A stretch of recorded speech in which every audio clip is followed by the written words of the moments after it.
तो जय जोहर संगवारी हो। अभी चलत हे हमर झांकी के तैयारी काबर के नवरात्रि में झांकी दिल जाना है संगवारी, जेमे सहयोग प्रदान करत हे भाई अशोक बहुत सुग्घर अकन ले, और पेंट करत हे खिल्लू खिल्लू साहू बहुत अच्छा पेंटिंग करथे। हमर गांव के लइका हरे और लीले घलो बढ़िया डिजाइन मन ला काट काट के देवत जावत हे। और ये लइका ह सुग्घर कलर मन ला घोर घोर के मता मता के देवत जावत हे।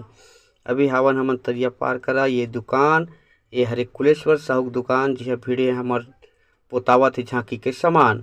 ऐसे देख सकत हो संगवारी हो, धीरे बांधे भिड़े हन, लांगन भूखन खखाए भूखाए जम्मो हमर लइका मन ह भिड़े हावे, जम्मो सहयोग करत हे।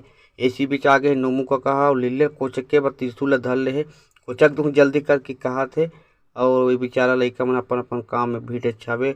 अशोक समझावत हे। इसी बीच तरमिर तरमिर आगे हमर अध्यक्ष महोदय क्या करत हो रे कि चमकाते हुए और सबो टूरा मन वाला देख के डराते हुए।